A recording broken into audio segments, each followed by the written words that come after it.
Boa noite, meus irmãos. Sejam todos bem-vindos ao Círculo da Luz. Vamos, neste momento, elevarmos os nossos pensamentos. Vamos nos ligar a esta espiritualidade amiga e protetora. Porque todos nós que aqui viemos, nós viemos em busca de algo, mas nós precisamos estar receptivos a este auxílio. E a prece é esse momento todo especial, aonde nos ligamos ao nosso Pai Maior. Por isso, vamos orar. Pai nosso que estais em toda parte, santificado seja o teu nome. Venha a nós o teu reino, seja feita a tua vontade, assim na terra como no espaço.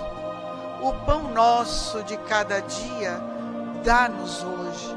Perdoa as nossas dívidas, assim como nós perdoarmos aos nossos devedores. E não nos deixes, Pai, cair nas tentações. Livra-nos de todos os males, pois teu é o reino, é o poder, é a glória para sempre. Que assim seja, Senhor. Em nome de Deus, de Jesus, da cúpula espiritual do Círculo da Luz, nós damos por abertos nossos trabalhos doutrinários da noite de hoje. E na noite de hoje nós temos como expositor o nosso irmão Joneres Ribeiro. Ele é do Centro Espírita Celeiro de Luz da cidade de Sombrio. Vamos vibrar para que ele encontre facilidade no tema que preparou para todos nós na noite de hoje.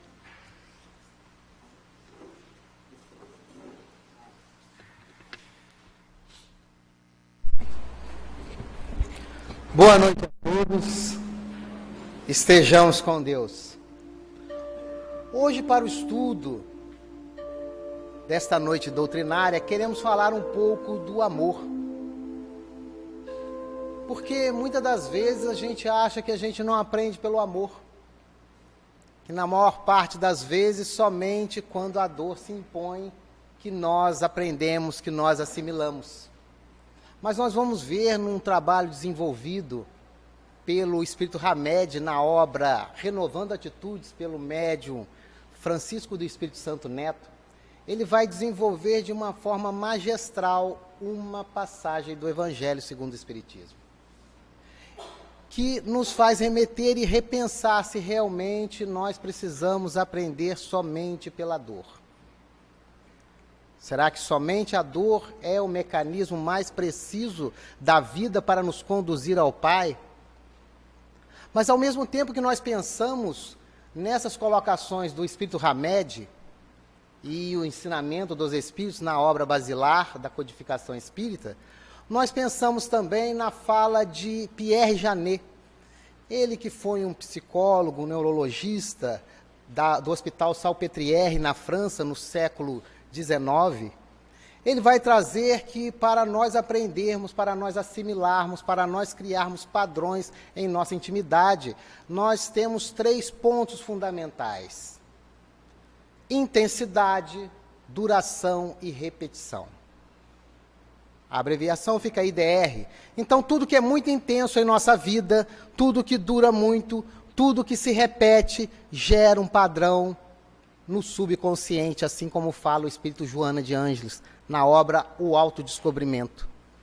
Então, tudo que é muito intenso, imagine só nós, em tenridade, recém chegamos na existência física, acabamos de sermos agredidos, porque nós precisamos levar uma palmadinha para chorar, e estava tudo muito bom lá dentro, estava ótimo lá dentro do ventre de nossa mãe.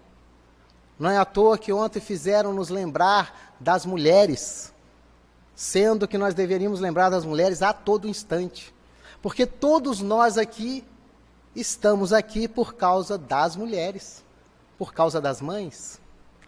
Graças a elas, nós estamos aqui. Sem as mães, sem as mulheres, nós não perpetuaríamos a espécie Nós do sexo masculino, nós não temos condição na presente existência. Então nós temos que ser muito gratos às mulheres, por essa imensa capacidade de nos conduzir a vida pelos processos da gestação. Então, quando nós chegamos ao mundo, somos agredidos, levamos uma palmada, choramos, ali é sinal de vida. Nós temos naquele momento a vida. E depois, quando nós vamos crescendo, a gente começa a achar que lágrimas é coisa ruim. Mas se o choro simbolizou a vida, por que às vezes a gente fala de forma equivocada aos nossos filhos, engole esse choro, para de chorar? Há um contrassenso nisso. E aí nós começamos a ver que quando nós falamos isso para os nossos filhos, quando eles estão em tenra idade, assim com seus 1, 2 anos de existência, nós falamos, pare de chorar, engula esse choro, menino. Menina, por que está chorando? E aí nós entendemos a intensidade que Pierre Janet fala. E isso dura pelo momento mais fértil que nós todos passamos, que é do ventre até aproximadamente os 8 anos de idade, como a fala de Emmanuel, até os 3.000 dias. E ali tudo é muito intenso, tem uma duração e se repete constantemente.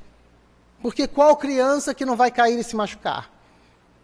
Qual criança que não vai fazer uma peripécia e às vezes pode receber um corretivo?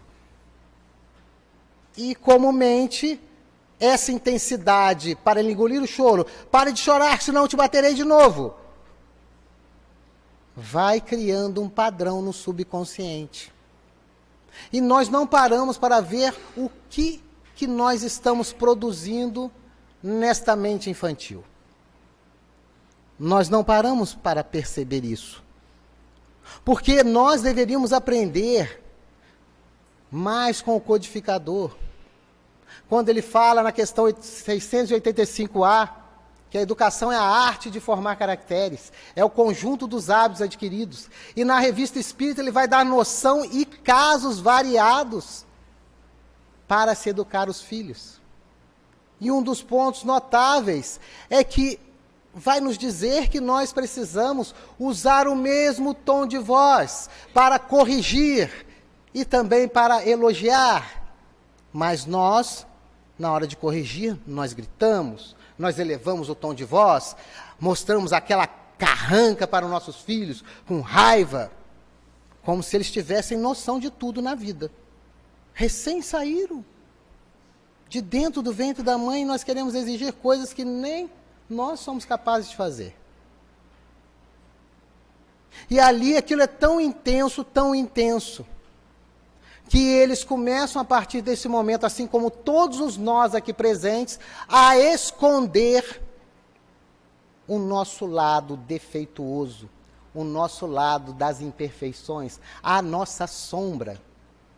Porque nós temos medo de sermos punidos. E como sempre foi muito intenso, nós não queremos receber aquela intensidade e começamos a esconder os nossos defeitos. Nós temos medo de encarar a nossa sombra.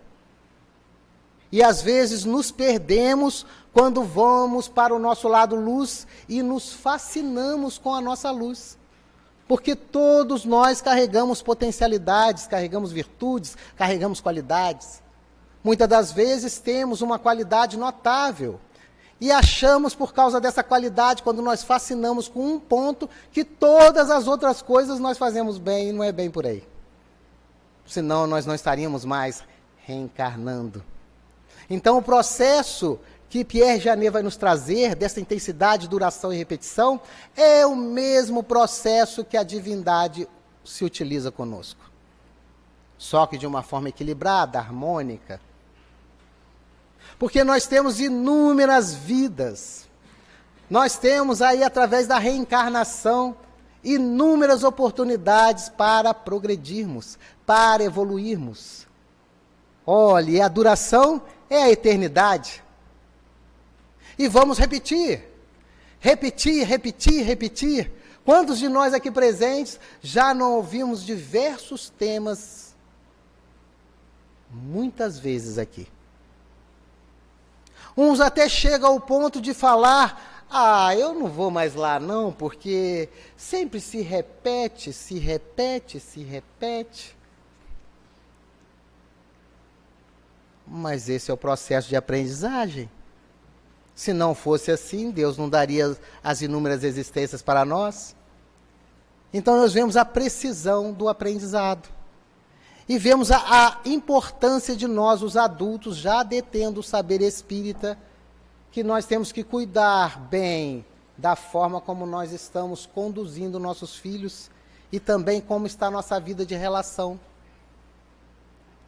Porque nós vemos também nas escolas, às vezes, professores sendo tão intensos, durando tanto tempo falando a mesma coisa, repetindo a mesma coisa, e encontramos diversos pré-adolescentes e adolescentes se cortando. Porque tem medo de falar dentro do lar que tiraram uma nota baixa em matemática e física ou coisa parecida, devido a essa intensidade que os pais às vezes dão para poder corrigir. E eles não sabem lidar com isso. E eles querem esconder o lado sombra, eles querem esconder esta imperfeição, essa deficiência numa matéria só porque os pais não tiveram tato.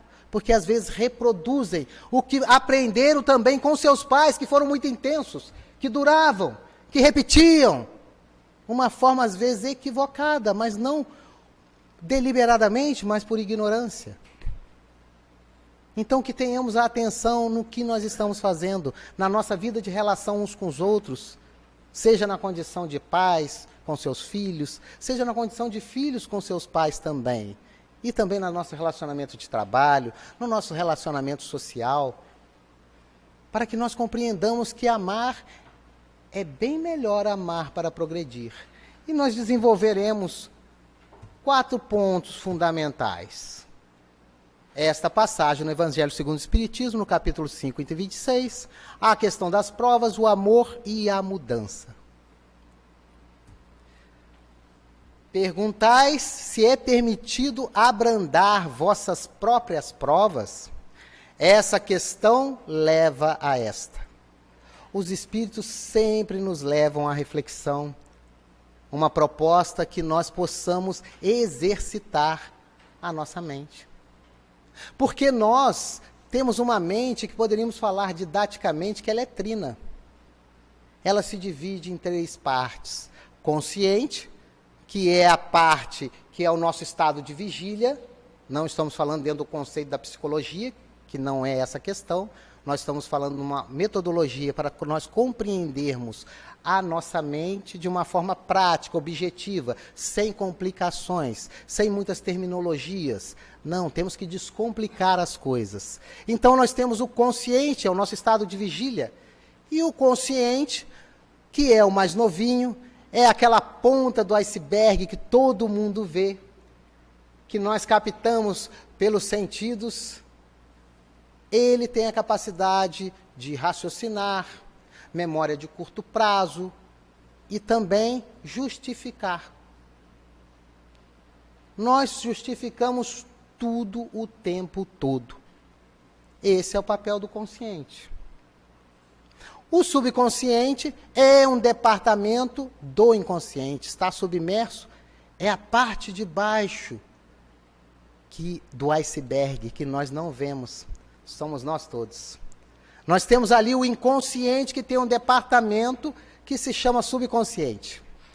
E ali nós vemos que são o pai, o inconsciente é o pai, é o mais antigo, desde os primórdios da condição humana, é o inconsciente que tem o papel de preservação da vida, de continuidade da espécie.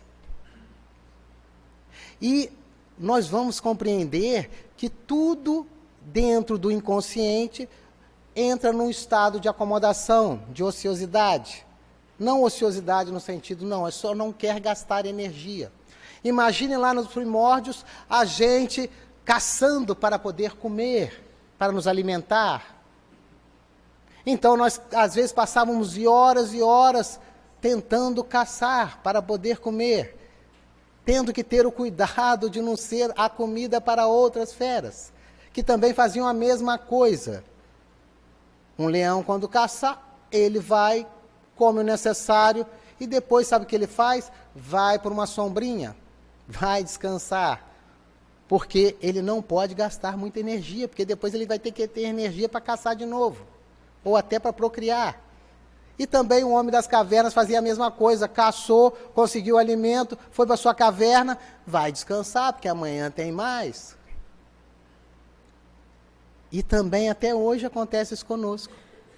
É tão interessante que quando nós nascemos, nós nos esforçamos tanto para podermos caminhar, nós engatinhamos, começamos a segurar nas coisas e queremos subir, queremos ficar na vertical.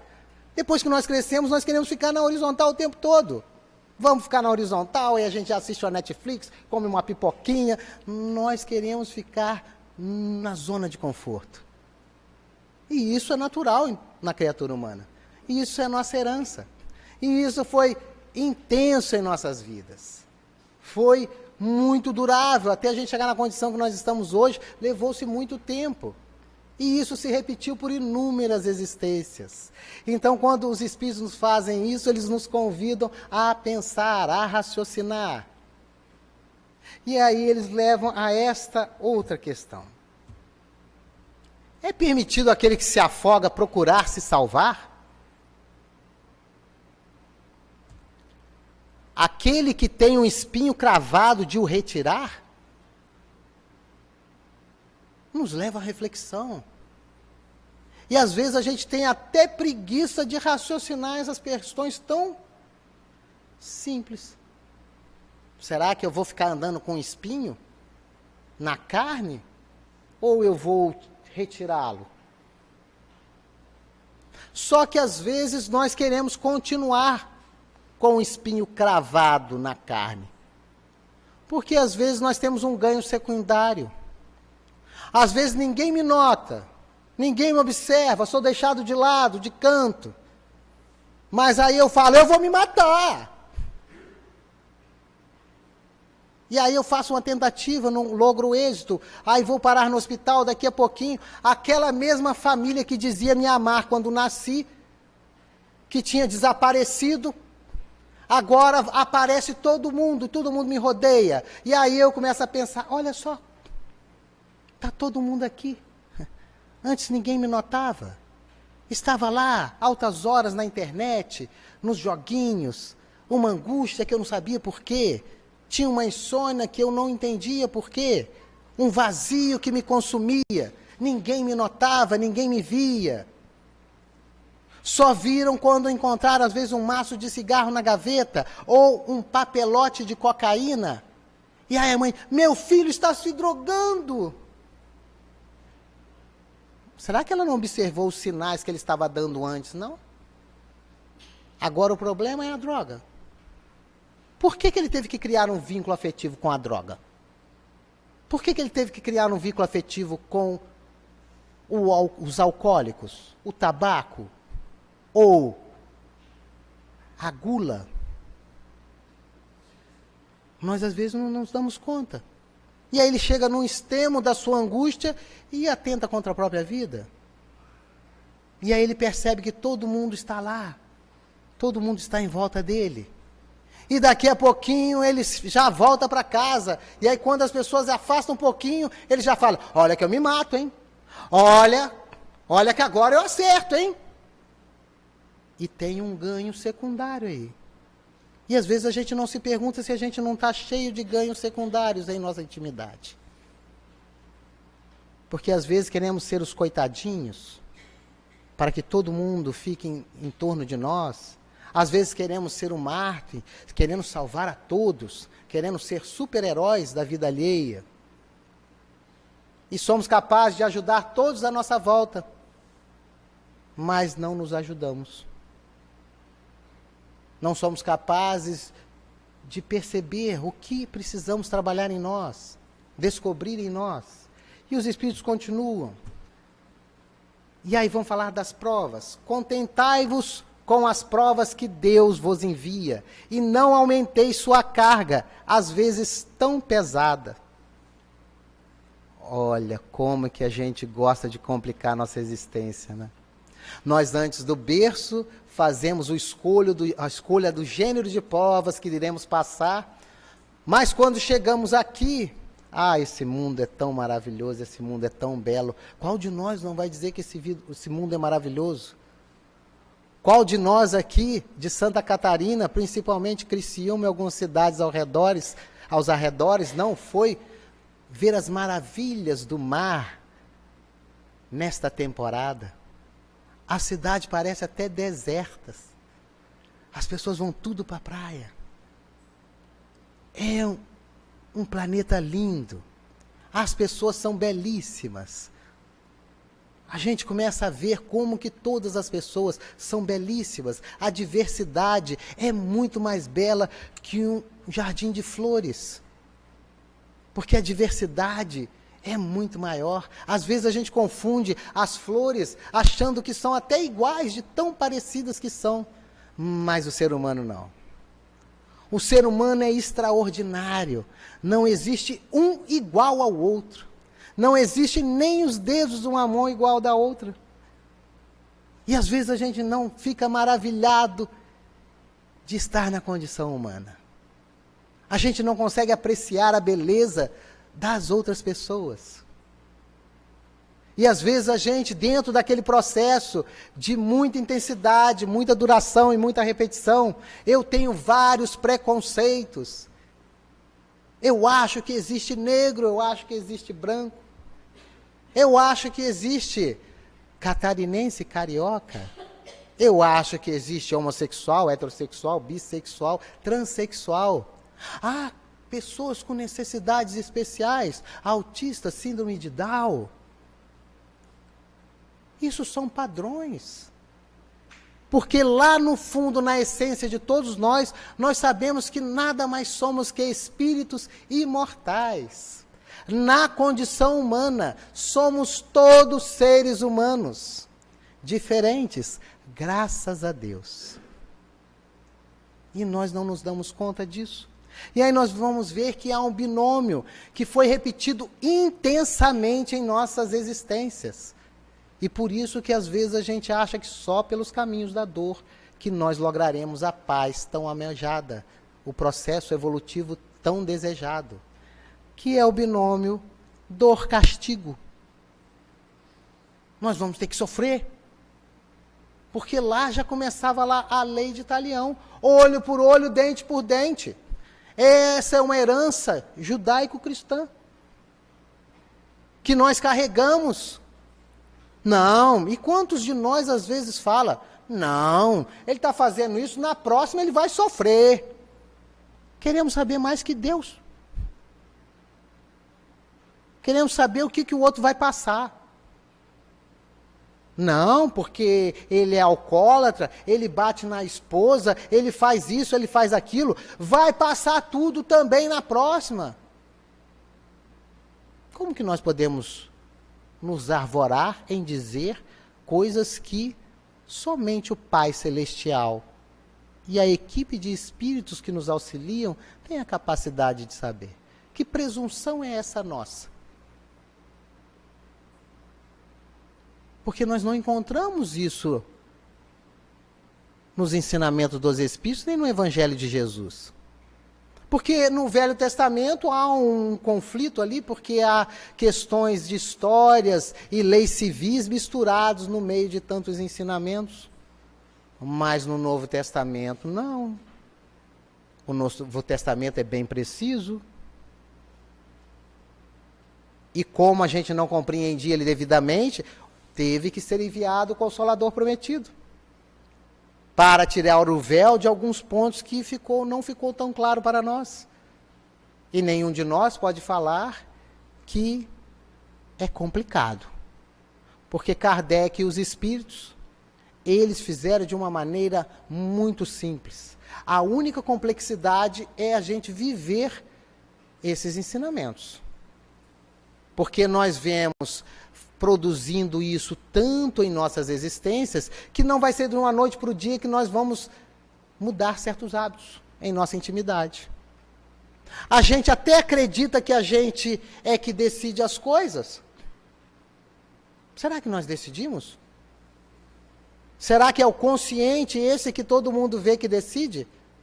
Se fosse tão simples assim, por que às vezes as pessoas falam, eu agi por impulso. Quando fui ver, já fiz. Se os espíritos vão dizer que nós somos essencialmente emocionais. E a casa das emoções é no subconsciente. E o subconsciente, na fala do Espírito Joana de Anjos, é estático, não raciocina, é automático. A partir do momento que se elabora um padrão dentro da IDR, que é intensidade, duração e repetição, o subconsciente conduz o consciente, que obedece. Então, nós entendemos por que muitas pessoas, mas eu queria me curar, eu não queria ficar desse jeito. Consciente, ele está falando, nós estamos falando de consciência, que está exarada na questão 621 do Livro dos Espíritos. Nós estamos falando consciente, numa metodologia do que nós estamos aqui no estado de vigília. E nós, então, às vezes, queremos, falamos, mas continua vazando lá daquele padrão subconsciente, aquela questão. E aí tem pessoas, eu tenho que me libertar desse meu ciúme, eu sou muito ciumenta. O consciente fala isso. Mas quem conduz é o subconsciente. Aquela matriz está lá e vaza. E o que o Evangelho de Jesus faz, e o que todos os ensinamentos de todos os vultos da humanidade, em especial agora, no tempo que nós estamos na nossa existência, o Espiritismo. Que é fazer com que quebre o fator crítico do consciente, que vai ficar justificando nossas ações. E nós precisamos quebrar esse fator crítico do consciente para podermos adentrar lá no subconsciente. Por isso o convite é vigiar e orai. Nós temos que ficar vigilantes o tempo todo. Porque quando vazar, a gente pegar no pulo do gato. E o consciente tem essa capacidade. O consciente segue instruções. Quando nós estudamos a doutrina espírita, ali os espíritos estão nos dando instruções. Se nós usarmos o consciente e seguirmos as instruções, nós alcançaremos o subconsciente. E lá mudaremos o padrão. Enquanto não ressignificamos o padrão que está lá, continuaremos a agir da mesma forma. Então, como nós não fazemos esse trabalho que a gente chama na doutrina espírita de autoconhecimento, autodescobrimento, nós continuaremos a repetir. E quando nós fazemos muita resistência, aí não tem outro jeito. Vem a dor. A dor como aquela que vai falar assim, olha, não tem mais jeito, eu estou tentando o primeiro processo que o Pai nos dá, é o amor sempre. E aí nós mal utilizamos o amor, criamos uma baguncinha, automaticamente só resta irromper a dor. Porque senão nós continuaremos. E isso é um processo natural da lei. Por isso que o Mestre Jesus vai nos dizer, no mundo só tereis aflições. Os escândalos são necessários, mas ai de quem venha o escândalo. Nós não precisamos produzir escândalos na vida dos outros, porque a lei se encarrega disso. Mas eu tenho o dever, às vezes, de levantar o dedo. Porque hoje em dia as pessoas não levantam o dedo, né? Fala todo mundo junto com as outras, né? Mas no passado a gente tinha que levantar o dedo na escola, senão a gente não podia falar, senão a gente ficava de castigo, ficava com as mãos viradas para o quadro até acabar a aula. Agora não, todo mundo fala. E pior, tem pais que acham que isso é certo. Vai lá e dá brigar com o professor que reclamou. Não, você não pode falar assim com meu filho. Espera aí, então dá educação para o seu filho. Ser pai, ser mãe não é brincadeira. É um fator de responsabilidade. que nós teremos que prestar contas para as leis da consciência, que estão na nossa intimidade. Então a dor tem esse mecanismo maravilhoso, função de estimular as pessoas às mudanças e às renovações, por não aceitarem que o amor muda e renova. Então somos nós que buscamos a dor. Nós que não aceitamos ir pelos caminhos do amor.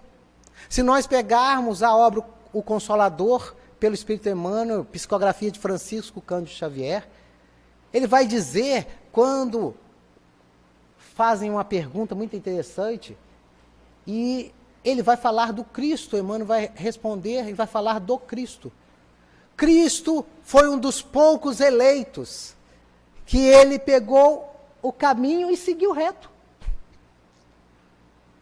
Nós gostamos de dar uma voltinha, nós gostamos de fazer curva, né? Mas nós não queremos seguir o caminho reto. O caminho reto é o caminho do amor. Todo aquele que pega o caminho do amor, ele vai reto rumo à perfeição. Ah, mas não sofre? Não, tem situações que ele vai passar porque são provas. Não é um mundo de provas e expiações? Então, como é que eu vou aprender certas coisas se eu não passar pelas minhas provas? Só que se eu compreendo e utilizo isso, que é uma forma amorosa do nosso Pai nos auxiliar a chegarmos mais rápido à perfeição, eu não me revolto. Eu aceito e aprendo. Por isso que no Evangelho, quando se fala da dor, a dor é para todos. A forma de sofrer que é diferente. Tem o bem sofrer e o mal sofrer. Imaginemos duas pessoas que sofrem um acidente e ficam tetraplégicas. Uma pode se revoltar, blasfemar, brigar, que Deus esqueceu dela, acabou a minha vida, está horrível. Até às vezes tenta até o suicídio, tomando alguma coisa, porque agora ele não consegue mexer nada, é tetraplégico. E a segunda pessoa passa pelo mesmo problema, e ali era até uma pessoa meio complicada, mas agora ela compreende, passa aquela convalescência e vê que a vida tem algo para ensinar a ela. E ela muda, ela se transforma. Então vemos aí o bem sofrer e o mal sofrer. Quantas vezes, quantas situações nós não estamos nos embaraçando cada vez mais? Porque não queremos aceitar o processo do amor. Porque o nosso Pai quer nos educar, para que nós voltemos ao seu regaço.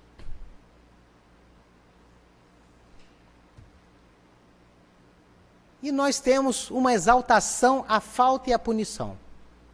Parece até um culto, que nós nos culpamos, o que eu fiz de errado? Mas qual o problema de ter se equivocado? Qual o problema? Matei um indivíduo, a minha vida virou um problema. Saulo de Tarso matou quantos cristãos? Apedrejadas. Ele ficou lá, se martirizando, se culpando, se punindo porque ele fez? Ou ele simplesmente, quando viu o mestre na estrada de Damasco, e o Cristo pergunta para ele, por que me persegues? Ele simplesmente fala, o que queres que eu faça? E aí ele busca, foi fácil? Não. Foi uma angústia constante? Foi.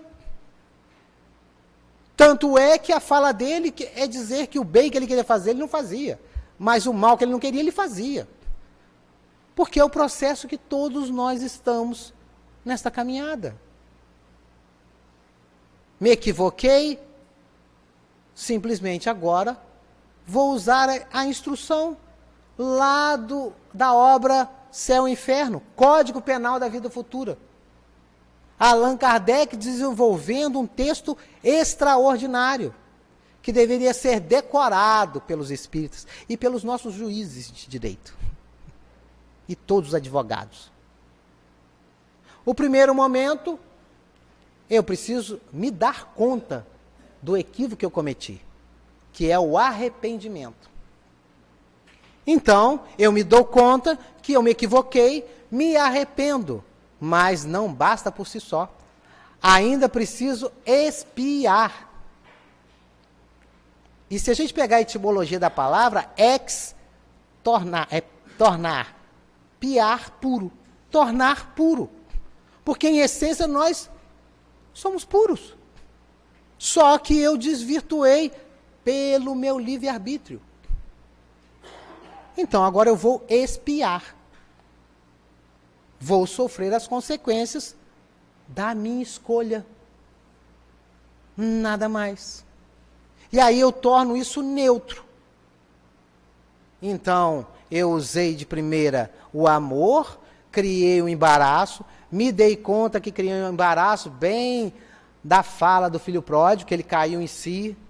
Opa, vou retornar para a casa do meu pai, mas tem as consequências. Vou expiar os meus equívocos, tranquilamente. Mas mesmo assim não basta por si só, tem que haver a reparação. E a reparação nada mais é que o amor, que cobre a multidão de pecados. Agora eu vou amar. Vou voltar. Porque em essência eu sou amor. Com A minúsculo, é claro. Porque A maiúsculo é meu pai que está no céu. Nós somos seus amorzinhos. Esse é um processo natural. Eu não preciso me punir, eu não preciso me culpar. Simplesmente mudar o sentido. Para que servem os nossos pés? Às vezes a gente não se dá conta que os nossos pés nos dão sentido na vida. Nos dão um rumo para onde nós queremos ir. É só virar o pé que ele vai para o caminho, é a mesma coisa. Nós viraremos o pé para outro caminho. Esse caminho aqui não foi satisfatório. Esse caminho aqui só criou embaraço, só gerou consequências desagradáveis. Viramos o pé e vamos para outro caminho. Não mais aquele. Simples desta forma. Porque o Pai não quer a morte do ímpio. Ele quer que a gente se livre do pecado, não é assim a fala do Evangelho? E o pecado nada mais é que um equívoco, uma escolha que foi infeliz. Equivocamos por ignorância, porque não sabíamos, ou nos equivocamos deliberadamente, e isso é que nos complica, porque isso gera a perversão. Eu sei e não faço. Todos nós aqui presentes, já com uma semana de conhecimento espírita, já começamos a ter um problema, que é o agravante, porque agora a gente sabe um pouquinho. E se eu sei e não faço, eu estou perverso. Então já muda todo o contexto. Então nós temos que parar de exaltar a culpa, a punição, as faltas. Por que nós damos ênfase para as faltas? Por que nós nos comprazemos em ver os noticiários dos problemas, das guerras, das violências? Por que nós exaltamos, fazemos culto à violência? Por que em nossos lábios a gente tramita mais falas desagradáveis, de problemas? Nos comprazemos com isso. Mas às vezes nós estamos falando do bem. Mas quando dá um toquezinho de uma coisa desagradável, a gente, opa, parece que estica o ouvido. Estica e já começa a comentar também. Então nós estamos exaltando esse lado equivocado nosso. Por quê? Porque existe um padrão aqui. E é um padrão de inúmeras existências. Não é um padrão que foi criado agora. É de múltiplas existências. Por isso que Kardec vai nos dizer que nós precisamos domar nossas más inclinações. E domar não vai ser destruir nossas más inclinações. Porque para nós encontrarmos equilíbrio, se nós pegarmos uma balança, aquelas balanças antigas que a gente colocava peso dos dois lados, para ela ficar em harmonia, em equilíbrio, tem que ter o mesmo peso de cada lado. E se tem que ter o mesmo peso de cada lado, nós temos que ter deste lado a nossa sombra e deste lado a nossa luz. Na mesma medida, no mesmo peso, para haver equilíbrio. Mas nós temos um ledo engano de achar que nós estamos aqui para nos tornar anjos. Aonde que está isso? Nós ouvimos na categoria lá dos espíritos, que nós somos um mundo de provas e expiações, transitando, sabe lá quando, para um mundo de regeneração, e mesmo um mundo de regeneração já não tem anjo. Vai ter seres humanos. E o ser humano que a gente tem como exemplo, o mais extraordinário, o mais notável, Jesus. Então nós estamos aqui para sermos humanos. Então eu não tenho que ser um anjo e muito menos um diabo. Não, eu tenho que ter um equilíbrio. E encontrar o equilíbrio é saber ir para o meu lado sombra, sem ter medo dele, e ir para o meu lado luz sem fascinar com ele. Porque, como diz Carl Gustav Jung, um psicólogo, ele vai dizer que nós estamos aqui para dourar a nossa sombra, não matá-la, não extirpá-la. É nosso patrimônio. Então, como que eu douro a minha sombra? Se eu tiver medo dela e esconder, porque eu não quero que ninguém veja, a gente gosta de fazer as coisas escondidas. Vocês já viram motéis lotados na parte da manhã, de dia? Vai ter uns ou outros, mas ele já coloca bem um insufilme quase preto, para ninguém ver, como se a placa ninguém visse. Que eu tenho que fazer escondido. No escuro, na sombra. Agora vai de noite para você ver como é que estão tudo lotado. Vamos na camuflagem. E nós queremos fazer as aprontações na camuflagem. Porque nós temos medo de mostrar para os outros. Porque nós temos medo de sermos punidos. Porque já carregamos isso desde o berço, com o processo que nós passamos, educacionais, que ainda é aprendizagem de todos nós. Então eu quero esconder o meu lado feio. Agora, se eu pegar e entender que eu tenho que levar a minha sombra para a luz, para travar contato com a luz, muda o contexto, aí eu vou ser capaz de dourar a minha sombra. E é prático, é muito prático. É fácil? Não, não é fácil. É, às vezes, complicado, mas é possível. Tanto é porque tem outros espíritos aí que já conseguiram. Tanto é que nós temos protetores que estão num patamar acima de nós, que nos acompanham para nos auxiliar. Vejamos que eu seja uma pessoa invejosa e trabalho com a Esther. Nós trabalhamos juntos na mesma empresa, ganhamos o mesmo salário, já temos 1 ano de empresa e de repente chega a Esther com carro zero. Ah, mas como que a Esther conseguiu? Os gastos nossos são os mesmos? Como é que ela conseguiu comprar um carro? Não, não pode. Não pode. Não, ela deve estar roubando, deve estar traficando. Não, olha, ela logrou alguém? Enquanto a minha inveja estiver do lado de cá, eu não vou fazer uma coisa boa para mim mesmo. Vai só me consumir.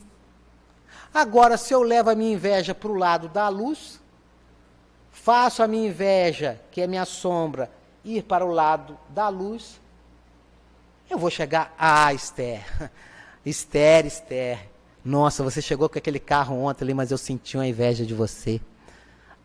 Mas me deu, parecia que tinha um nó no meu fígado, mas não tem como, Esther, como é que você conseguiu? Porque eu ganho a mesma coisa que você, os nossos gastos são os mesmos, você obra a mesma coisa, como que você conseguiu? Olha só, Janete, foi simples. Não sobra 200 por mês? Então, durante 1 ano, eu guardei esses 200. Quando chegou ao final de 1 ano, eu já tinha 2.000 e tantos reais. Eu dei de entrada no carro e agora estou com esse carnezinho de 60 prestações a pagar. Não acredito. Vou fazer isso também. Olha como é que eu levei a minha inveja para a luz. Tirei proveito. Não escondi ela. E nós somos tão engraçados, né, que às vezes tem um bar próximo lá de casa, lá em Sombrio, e aí é na reta indo para Gaivota, e ali tem um movimento muito grande. E às vezes a gente está caminhando ali e a gente ouve cada comentário interessante. E ali passou então um casal e olhou ali, era 8 horas da manhã. Tinha um senhor, né, no bar, né, aqueles que parecem uma birosca, né? Que é bem assim judiado, e ele estava lá tomando uma cerveja extremamente gelada. 8 horas da manhã e já estava muito quente. E a fila para ir para a Gaivota, Jesus amado. É um engarrafamento de 7 quilômetros. E aí eles já falaram, veja só, bebendo às 8 horas da manhã, tem cabimento uma coisa dessa? Mas espera aí, o que ele tem a ver com a vida do outro? O outro não está usando o dinheiro dele. Às vezes trabalhou a vida inteira, de baixo, às vezes tendo uma mina de carvão. Aí ele tem um hábito da cerveja dele. E às vezes o que a gente faz? Chega lá no final do dia, porque agora é noite, pode. Aí eu chego cansado, vou abrir uma cervejinha, vou lá na minha geladeira e pego. Então tá tudo bem. Mas na hora que o outro lá está fazendo às 8 da manhã, eu acho que é uma inveja. Você bem queria estar tomando aquela cervejinha gelada em vez de fazer uma caminhada de 7 quilômetros até a praia. Olha como é que nós temos cada hábito estranho. Né? Por isso que Jesus, se viesse agora, nos tempos atuais, será que ele não falaria também para nós? Raça de víboras, bando de hipócritas.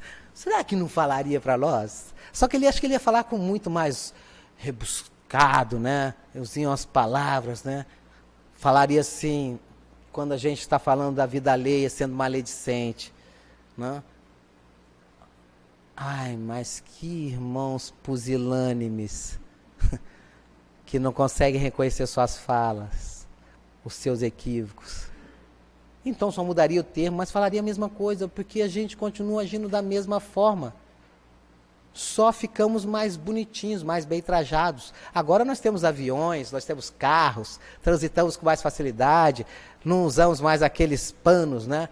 Aquelas túnicas, né? Não andamos descalços, de alpargatas, não, nós temos carros, temos tênis caros. Tem gente que anda com tênis que é mais caro que tantas coisas, né? Paga em 1.000 e tantos reais por causa de um tênis, e às vezes acha que ele tem um tênis, mas na realidade quem possui ele é o próprio tênis. E a gente não vê que às vezes o outro ali só precisava de 5 reais para poder comer um lanche, porque já está 3 dias sem comer. Mas nós ostentamos tantas coisas. Que hipocrisia nossa. Mas é o nosso processo.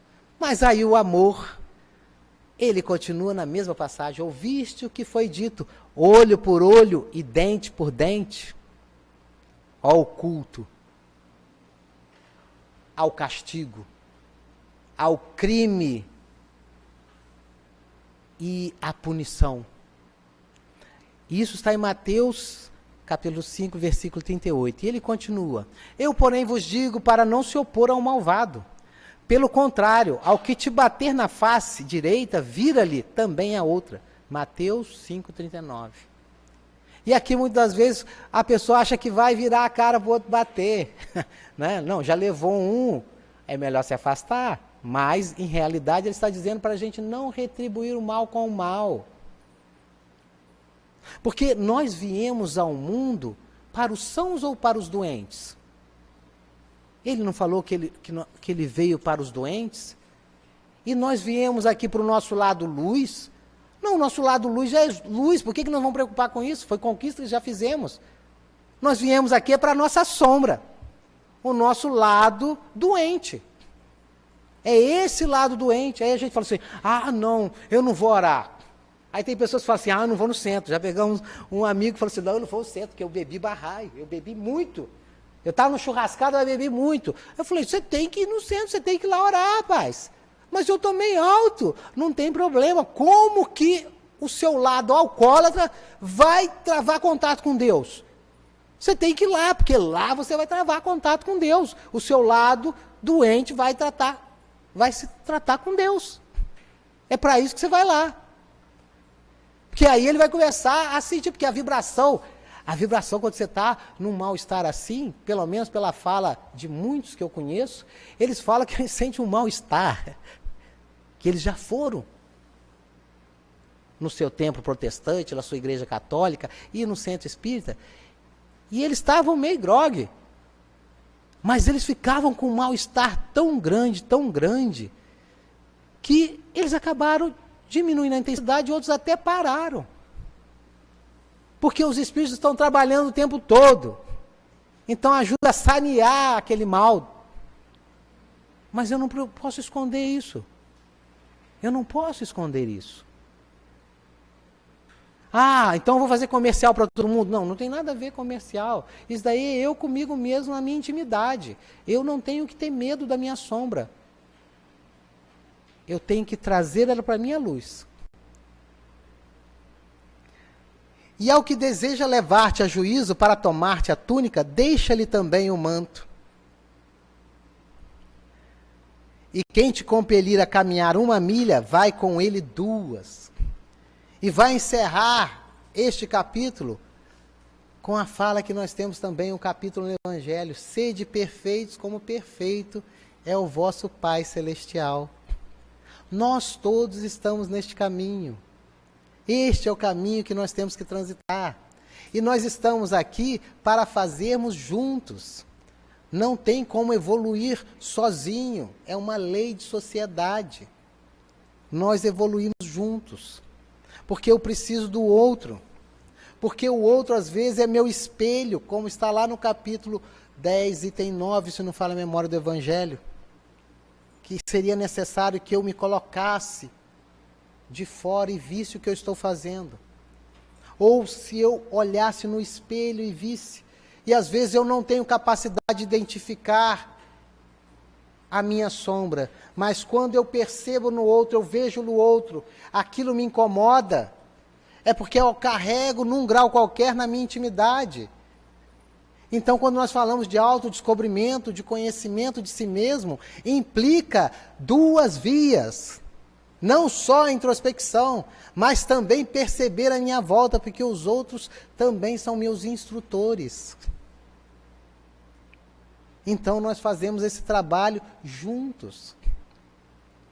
Nós precisamos caminhar juntos, nos abrir uns aos outros, conversarmos mais, buscarmos falar coisas boas, nos auxiliarmos.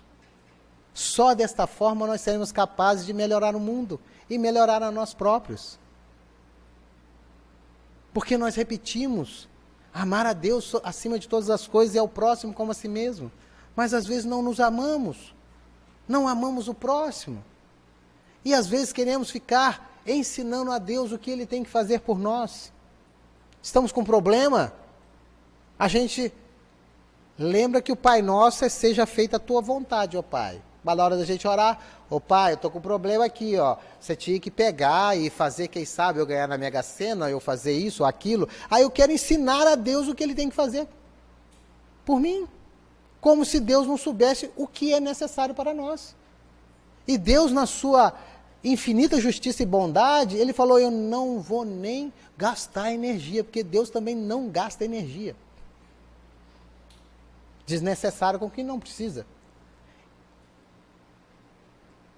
Em Jeremias nós vamos encontrar, em Hebreus 8:10 vamos encontrar, e os Espíritos são mais precisos ainda.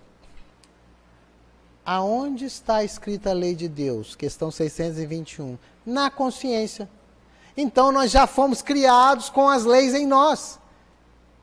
Então Deus não gasta energia, porque já está em nós. Eu não vou ter um tribunal inquisitorial quando eu desencarnar. Eu mesmo falarei de mim mesmo. Eu mesmo me darei conta dos equívocos que cometi. Mas só que o Pai é um Pai amoroso. E que nos ama. Que quer o melhor para nós. Só depende de nós. Podemos trilhar pelo caminho do amor. E isso não implica que não passaremos por questões, porque é um mundo de provas e expiações. Então nós temos provas para superar, para tirar uma pontuação boa, e nós temos coisas e questões para expiar. E isso não é falta de amor do nosso Pai para conosco. Não. Isso é uma forma natural da vida de nos lapidar. Então que pensemos nisso, que nós não precisamos sofrer do jeito que andamos sofrendo. Podemos caminhar pelas vias do amor. E aí vem a mudança para caminharmos ao encerramento. Mudar para o amor como método de crescimento, reformulando ideais e reestruturando os valores antigos, é sairmos da posição de vítimas, mártires ou pobres coitados, facilitando a sintonização com as correntes sutis e amoráveis dos espíritos nobres que subiram na escala do universo amando. Essa é a fala do Espírito Hamed. E quando ele fala sutilizar, nossas energias kármicas, amando ou desgastá-las penosamente, se continuarmos a afirmar nossas crenças punitivas do passado. Então, se nós estarmos em pleno século XXI, querendo ainda continuar com os trejeitos, com as crenças lá de trás, nós não sairemos do lugar. Ficaremos patinando. E será mais uma existência desperdiçada. Porque nós poderíamos caminhar mais. Porque detemos um saber. E precisamos reforçar. Espinho cravado ou não retirá-lo. É opção nossa. Está em nossas mãos. Nós escolhemos. Essa é a beleza da vida. Poder escolher. Vou continuar com o espinho cravado. Eu gosto. Simples assim. Olha que beleza. Não, eu vou tirar. Não quero mais continuar. E às vezes a gente quer brigar com as pessoas porque elas querem continuar naquele patamar que ela está. Não, mas eu gosto de me comprar. Ela não fala isso, mas ela gosta. Devemos respeitá-la. Agora, o momento que ela falar, eu preciso tirar e eu não tenho forças. Eu quero ajuda. Então nós temos que estender a mão. Sem ficar assim, mas eu não te disse, né? Eu te falei, né? Você não me deu ouvido, né? Oh, é igual mãe. Menino, não sobe aí, você vai cair. Desejando que ele caia. Que aí ele cai. Eu não te falei? Eu não canso de te falar para você não subir aí? A gente faz isso com as outras pessoas. E às vezes fazemos conosco mesmo. Então nós temos que parar com esses hábitos. Mudar hábitos. Domar nossas más inclinações pelas vias do amor. É muito melhor passar pelas vias do amor. Por mais que passaremos por dores. Porque se a dor é o que o Pai envia para os eleitos, o que nós estamos esperando aqui? Um mar de rosas? Não, simplesmente uma lapidação natural. Pelos caminhos do amor. E a dor implica uma proposta amorosa do Criador. Para nós sairmos da inércia, da acomodação que nós nos comprazemos. E aí nós temos uma fala para encerrarmos de João Cabete, uma música extraordinária, que é a Cantiga de Paz. Quando a sombra da tristeza cobrir seu sonho de ventura, quando você quiser chorar diante da taça da amargura, quando a dor bater a porta, ferindo bem fundo o coração, quando a esperança é morta e a vida é amarga ilusão, olhe para trás, veja quanta dor, súplicas de paz clamando amor, olhos sempre em trevas, mãos mendigam pão, bocas que não falam e risos sem razão. Deixe de chorar, volte a sorrir, você é tão feliz, volte a cantar. Faça uma prece, seja grato a Deus, Ele sempre abençoa os filhos teus. Uma excelente noite para todos.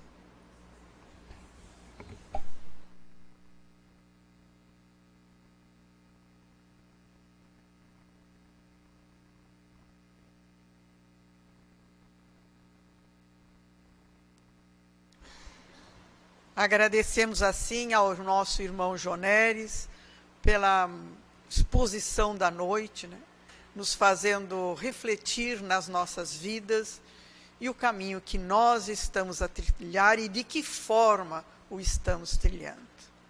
Mas vamos neste momento pedirmos pela magnetização das nossas águas, pelos nomes que se encontram nas urnas, de encarnados e desencarnados, pelos irmãos que se encontram num leito de um hospital, nos presídios, pelas crianças ao abandono, pelos idosos, por aqueles que vivem nas sarjetas da vida, por aqueles que perderam seu ente querido, que a bondade infinita do alto possa envolver a todos estes irmãos neste momento, recebendo eles de acordo com as suas necessidades.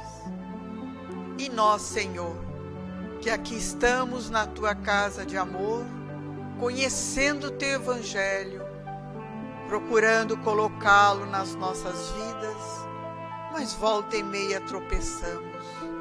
Mas sentimos a Tua mão amiga a nos erguer, porque Tu sempre estás conosco. E vamos então nos prepararmos para o passe.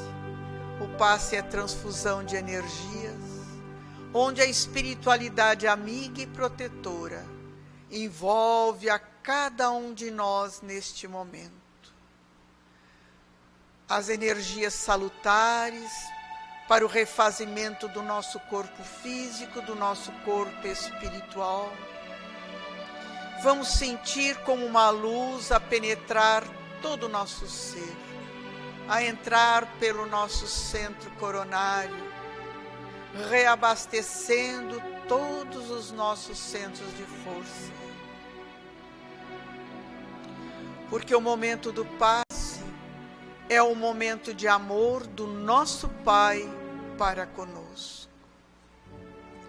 E unidos que aqui estamos num só sentimento e num só coração, a Ti elevamos, Senhor, nossa prece de gratidão. Pai nosso que estais em toda parte, santificado seja o Teu nome. Venha a nós o Teu reino, seja feita a Tua vontade, assim na terra como no espaço. O pão nosso de cada dia, dá-nos hoje.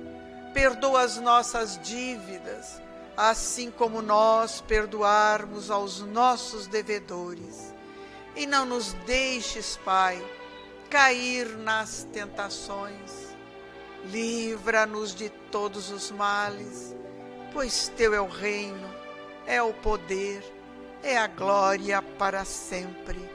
Que assim seja.